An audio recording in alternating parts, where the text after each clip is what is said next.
Another area of conflict, which I've seen frequently, is about cleanliness and neatness and order, in which one has a greater degree of need for cleanliness and order than the other. When the other does not help in creating that clean and orderly environment, which the first needs in order to feel secure and relaxed in that environment, it begins to pressure the other. That pressure causes the other to feel suppressed and a lack of freedom. He reacts often by doing even less to help out in creating an orderly or clean environment. And this creates a vicious circle between them in which both of them feel that an injustice is being done to them. The one that the other is not helping me create the environment which I need, and the other that this person is pressuring me to create an environment which I don't need. And both of them feel unhappy. And how are we going to solve these problems? We need to learn to communicate about this. Other areas could be social contact, that one of them wants to have more frequent social contact and the other doesn't. How do they solve those problems? Another could be that one wants to spend the money that they have now and the other may want to save it for the future, or put it in the bank, or put it into land or buildings.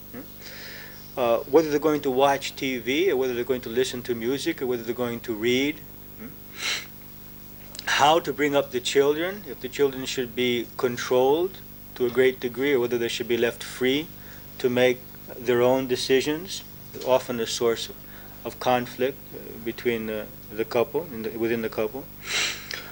Another area is whether we're going to talk about our problems, or whether we're going to leave them, whether they'll be solved in other ways. For example, the woman usually, it's not exclusive to the woman, but in general, the woman usually needs to talk more than the man. And this talking is just a process of connecting. The man sees talking as a way of solving problems. For example, the woman may say, well, I had this problem today, and the man will simply say, well, do this, and it's finished for him, you see. But that's not what the woman was looking for. The woman is looking for a discussion, a way of connecting, not interested in simply having a solution. He can't understand that, because he sees talking as simply a way of finding the solution, then the discussion is finished, you see. And so this often creates problems in which the woman feels that her need for communication, her need for connection is not being fulfilled. The man feels pressured to do something he doesn't consider very useful or worthwhile or necessary, because he may feel that unity in another way, not so much through words. And so all of these are differences in needs and ways of thinking which exist between us. And if we're not mature, and if we don't have enough love within us, it can create a tremendous amount of tension and even separation in the relationship. So it's important to learn how to dive deep within ourselves and find what is going on within us, which is preventing us from being able to respond to the needs of the other. Do we have some bitterness in us? Is it childhood programming which is not allowing us to respond to my loved one's needs? Or is it that I don't believe in that it's something which is not within my value system? And so in such a case, this has to be discussed. It is because there are value conflicts and there are need conflicts. When it's a need conflict, we can probably find a solution. When it's a value conflict, when my spouse is asking me to do something which has no value for me, such as social activity or taking trips, then I have to explain to them, you see, I love you, but I can't do that. I would come into conflict with my conscience.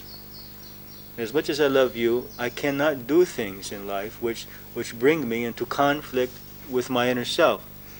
other things which do not bring us into conflict with our inner self, we can try to overcome those programmings and accommodate. And also see the programmings within us which are demanding something from the other which they cannot give us. And is my lesson in this case to learn to demand it more assertively? Is my lesson to remove the subconscious beliefs which create doubt whether I deserve what I'm asking from the other? Or is my lesson to learn to be happy without receiving what I'm asking? You see? So each person has to search within himself in these relationship situations to see what is my lesson here, and what is what I need to change in myself in order to feel harmony with this person, even if he or she does not change. It's a very important question. So relationships are an excellent opportunity for the development of all spiritual qualities, such as love, patience, compassion, understanding, forgiveness. It's an excellent school, and we can consider our spouse to be our spiritual teacher. Not our spiritual teacher in the sense that we need to do what they tell us to do, but through these interactions we learn in life, in the process of functioning, to cultivate these positive qualities. Another aspect of developing a more spiritual relationship is to see the other as an incarnation of the divine. Now this may seem strange to a lot of people if they're hearing that for the first time. It's a very interesting custom in India, in the marriage ceremony, where both the husband and the wife, after the ceremony, bow down and touch the feet of their spouse, and the spouse takes 7 steps as the other is holding on to their feet. And this is that I prostrate myself to the divine within you, that I recognize that you are an incarnation of this divine universal consciousness, and I respect you in the same way.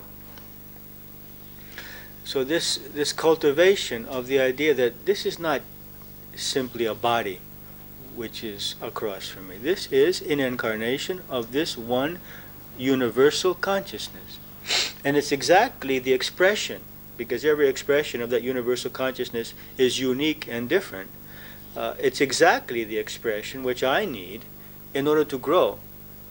And it has both the positive aspects and the negative aspects, which I need in order to learn love without conditions in this incarnation. So seeing the other as an incarnation. Also, I think it's very important for the relationship not to be the goal, but for it to be the means. I have never been able to see a relationship as a goal, but a relationship as a means for serving others, for evolving, for understanding ourselves, but not the relationship as that my goal in life is to have a relationship. The goal in life has to be higher than that. It has to be beyond that. It has to be spiritual evolution, service to humanity, creativity, whatever it may be. And the relationship is a way of doing that. When the relationship is the goal, then it becomes my life breath, then there's a great amount of fear which is created within us. Because that I must have that, or else I am not fulfilling my goal in life. When I understand that my goal is that as a soul in evolution to evolve, then I see the relationship as a means to evolution. So it's important for us to expand beyond our relationships, for the relationship to be our base, but not to limit us in our spiritual process.